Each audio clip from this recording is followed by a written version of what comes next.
Warning, this video contains content that some viewers might find disturbing. Within Philippine folklore unfolds a story that weaves intricate threads between man, myth, and magic. Welcome to MUMU, Tales from the Motherland. Today we embark on a journey where the force of greed compels us to reassess our perception of love and the unyielding consequences of karma. This is the tale of Maglo and Mayaka. Deep within the shadowy mountains, there lived a man named Maglo. One morning, as the eerie mist clung to the brook, Maglo stumbled upon an enchanting sight. 3 exquisite women bathing by the water's edge. Their detached wings lay exposed on the grassy bank, and in that instant, he knew they were not ordinary mortals, but creatures of another world. Elves. With stealth born of malevolent intent, Maglo crept closer when their gazes wandered and snatched the wings belonging to the youngest and most innocent of the eldritch trio, Mayaka. As their sun-glistened bodies emerged from the water, panic coursed through their ethereal forms. As they realized Mayaka's wings were nowhere to be found, desperation dripped from their eyes as they searched frantically for her stolen wings. Eventually, Mayaka's sisters lost hope. "We must leave you," they whispered, donning their majestic wings. They soared far into the sky, abandoning Mayaka, who sat alone on the haunted bank, her mournful wails echoing in the void. Maglo, now possessed by dark secrets, offered comfort to the forsaken maiden. "Why do you weep?" he inquired. Her trembling voice replied, "Ask me no questions if you will pledge me no aid." But Maglo pressed on. "How shall I help you unless told of your troubles?" Mayaka, entrapped by her own despair, revealed her state, and Maglo feigned ignorance. "I know nothing of your wings," he lied, "but you are welcome to stay with me in my humble abode nearby." As Maglo's imposing presence cast a shadow upon her, the elf, imprisoned by her own misfortune, felt no choice but to accept. So, with her pure spirit tainted by deceit, Mayaka departed with the malevolent Maglo. A year passed, and in the unholy union of elf and mortal, a beautiful baby girl was born, who they named Mabel. Her countenance bore a resemblance to her mother's, causing Maglo untold dread.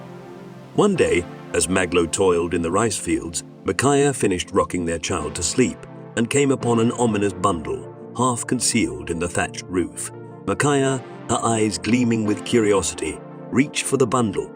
As she unraveled its depths, she was shocked to discover her stolen wings lurking within. Her anger flared as the realization of his deception washed over her. She composed herself and donned her newly uncovered appendages, leaving behind their innocent child and the mortal life she had once feigned. When Maglo returned, a chilling silence hung in the air. His cries for Mayaka fell upon deaf ears, and he soon discovered that her wings had vanished. Abandoned and bereft, he vowed to find his flyaway wife and departed, leaving their child alone and vulnerable. Maglo wandered, his heart full with vengeance, until he encountered the North Wind, a fearsome entity. "Why do you weep, son?" the North Wind inquired. Maglo, gripped by his torment, demanded help and revealed his dark tale. "Show me the way to heaven," he demanded, "so that I may go and find my wife there." The North Wind, the mighty, knew not the path to heaven. "Search for my brother," he commanded as he pointed eastward. Maglo's journey into darkness continued as he ventured east. There, he met the East Wind, a wailing spectre. "Why do you weep, son?" it inquired, its voice carrying a foreboding chill. "Ask me no questions if you will pledge me no help," Maglo warned. "How shall I help you unless told of your troubles?" the East Wind responded. Maglo offered the same demand. "Show me the way to heaven, so that I may go and find my wife there." The East Wind shook its head with a mournful air. "Son, I have traveled far and wide, but I do not know the way to heaven." Reluctantly, it advised Maglo to seek solace southward. With each step toward the South Wind, Maglo's dread deepened. When he finally encountered the South Wind, it halted him with a sighing breath. "Why do you weep, son?" it questioned. Maglo reiterated his demands. "Ask me no questions if you will pledge me no help." "How shall I help you unless told of your troubles?" the South Wind murmured. "Show me the way to heaven," he frustratingly implored, "so that I may find my wife there." Yet, the South Wind, like his brothers, shook its head with a mournful sigh. "Son, I have traversed far and near, but I do not know the way to heaven." It then instructed him to seek counsel from a fourth brother. So Maglo travelled westward, but when he arrived, the west wind was in no position to offer guidance. What remained of the entity was being scavenged by a celestial eagle. Maglo's exasperated heart pounded. The eagle turned to him mid-feed, but before the eagle could speak, Maglo pressed for assistance. "Show me the way to heaven," he demanded. The eagle's predatory eyes fixated on him like a harbinger of doom. "Why do you weep, Maglo?" the eagle intensely inquired. Maglo was shocked that the creature knew his name. "Climb onto my back, and I will transport you straight to heaven." Maglo complied, mounting the eagle's formidable frame. With a deafening rush of air, the eagle spread its monstrous wings, soaring higher and higher until they pierced the very fabric of the cosmos. The eagle, its wings tainted with dark sludge, perched atop a forbidding mountain. "Get off now and see your wife," it commanded. "I shall wait for you here."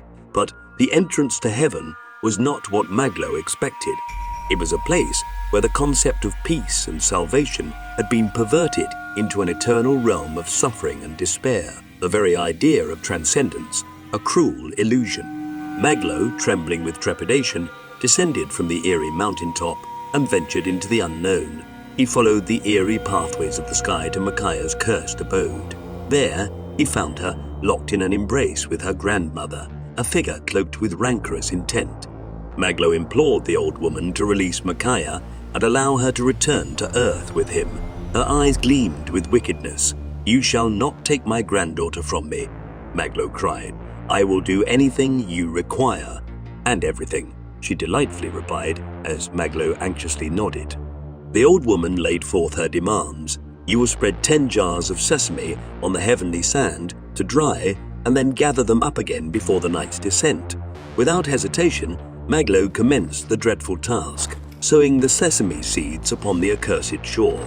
But as the sun dipped beneath the horizon, the seeds began to wither. Maglo hastened to collect the tainted harvest, but he had amassed no more than a few handfuls when the ominous nightfall descended, shrouding the land in darkness. He sank to the ground, his tears mixing with the cursed sand.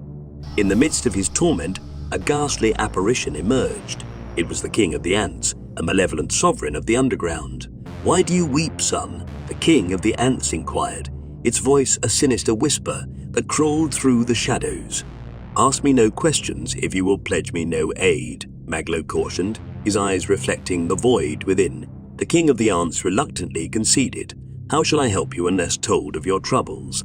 it murmured. Maglo, left with no other options, divulged his tale once more. Then the king of the ants smiled and beckoned its legions forth. From the nefarious north to the savage south, and from the evil east to the wicked west, millions of ants, subjects of the malevolent monarch, swarmed the cursed soil and followed their leader's commands. Before the sun could fully set, the sesame seeds had been gathered into the 10 jars. Maglo, without thanks, quickly grabbed the jars from the ants and presented them to Makaya's grandmother. Yet as the sun's rays heralded a new day, the old woman's countenance remained unchanged. She scowled at Maglo once more, her voice a venomous hiss. "You shall not have my granddaughter unless you haul 100 sacks of rice, and you must complete this task by day's end." Maglo was instantly plunged into a bottomless abyss of despair. How could he, a mere mortal, hope to complete such an implausible task? In the depths of his anguish, a monstrous figure emerged. The king of the rats. "Why do you weep, son?" the king of the rats inquired, its haunting voice echoing through the air. Maglo sighed. "Ask me no questions if you will pledge me no aid," the king of the rats replied. "How shall I help you unless told of your troubles?" Once more, Maglo recounted his tale, and just like the previous king, it summoned its foul legions from the 4 corners of the realm. They descended upon the cursed rice sacks and gnawed off the hulls from the grains before the sunset could engulf the land. The rice was cleansed of its husks, and again, an ungrateful Maglo seized the bounty and presented it to the matron. But as the dawn of a new day broke, the old woman's glare remained. She scowled at Maglo once more, her voice dripping with venom. "You shall not have my granddaughter unless you first fell every tree on the mountain, a sight that stretches from my window to the horizon, and you must complete this task before the accursed sunset. The mountain loomed with thousands of trees. Maglo, besieged by despair, realized the futility of his endeavor. He fell to the ground and contemplated the point of his mission. Then, from the depths of darkness emerged a sovereign of the woods, the king of the wild boars. "Why do you weep, son?" the king of the wild boars inquired, its voice a chilling growl that sent shivers down Maglo's cursed spine. The withered man mustered what little strength he had left, gathered himself, stood up to the giant pig, and spoke mightily with his chest.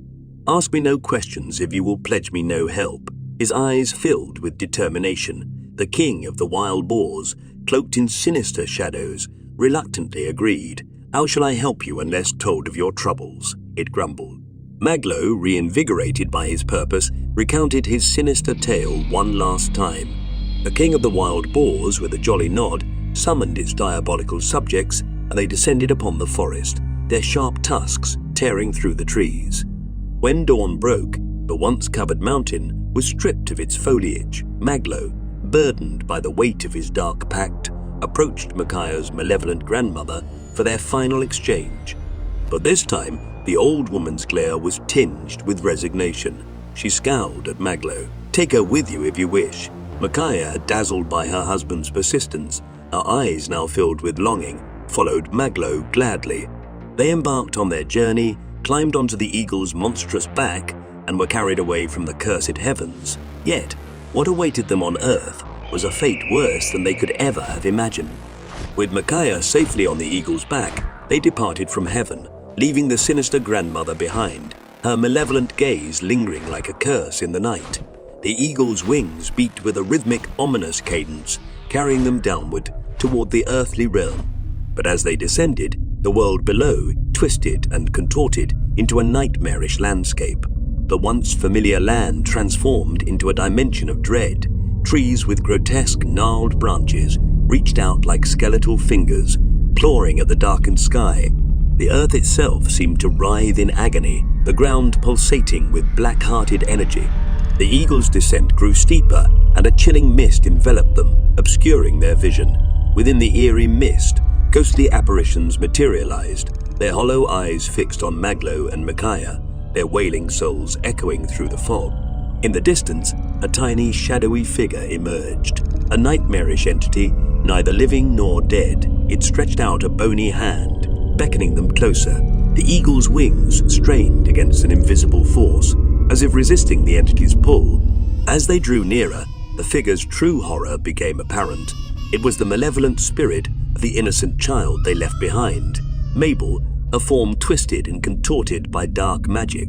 Her voice, now a cacophony of torment, echoed in their minds, promising eternal suffering for her abandonment. Desperation and terror washed over Maglo and Makaya. They clung to each other, the weight of their choices weighing heavily on their souls. The eagle guided them into the sinister child's tightened grip, and they were pulled into the abyss.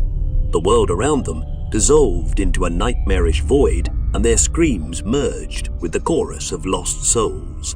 Their fate was sealed in this hellish realm, where they would endure torment for all eternity, and high above, the eagle cried out gleefully. Its tainted wings circled the accursed mountain, an apocalyptic sentinel guarding the gateway to an existence of endless horror. Thanks so much for watching Tales from the Motherland. If you enjoyed watching, please do us a favor and subscribe, comment, like, and share. All that stuff really helps the channel. Hopefully the algo gods will look fondly upon us.